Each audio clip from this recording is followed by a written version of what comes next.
Okay, so you're playing this back off of Studio One?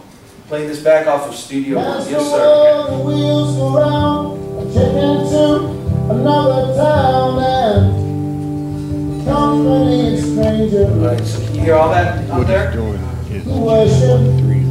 Okay, so I hear that I'm getting everything. Can you hear that I'm getting everything as well? It's mixing here. It's like what we're doing.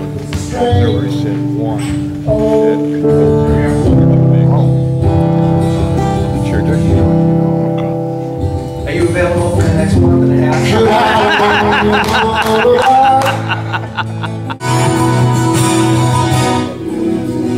So now sometimes the effects channels and the front of house channels are out of phase. So I can really spend time like kind of playing with these, playing with the different balances, checking the phasing, which one sounds better. You guys are out there so you can tell me which one sounds better. This is out of phase. This is in phase. So you can hear the difference in that, right? You guys tell me maybe which one sounds better. This is in phase. This is out of phase. Which one sounds better out there?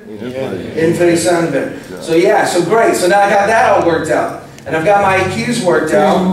And I put it together. Until it's all over. One life is all I can see. Until it's all over. And we're rocking. We're ready for Colin to come down and check his ear. I worked with Presonus, with Tower Power, with Sammy Hagar.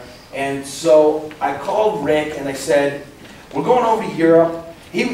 Paul was talking about bringing ADATs and having me sub-mix stuff and things like that. And I thought, you know, I can just see like a great show that they're really excited about. And I've done a sub-mix of the drums and the snare's too loud. Or the hi-hat doesn't sound right, and there's no way to separate those. So I thought, we really, if he wants to do this, we have to multi-track it completely. And I called Rick, and he said, I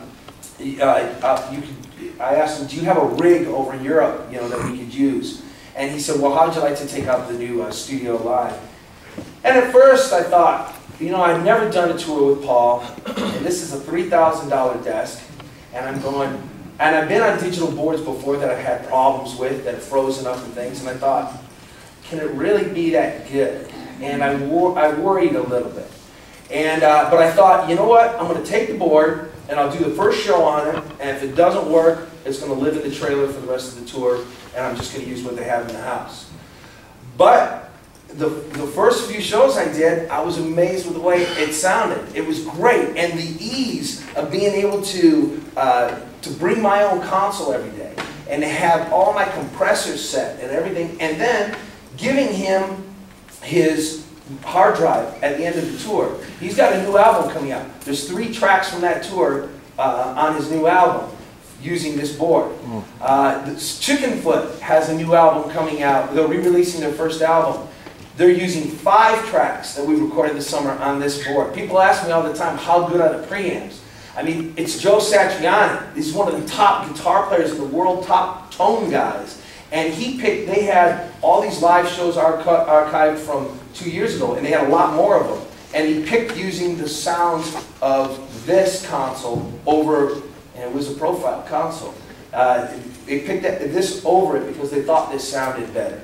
So to me, that's a huge ringing endorsement. You know, the next time you get some engineer who comes in or some band guy and says, I'm not going to use that console, you can say, well, you know, it's good enough for Chickenfoot's album, it's good enough for Paul Gilbert. Sammy Hagar's used it twice, one for his solo album, one for a video shoot.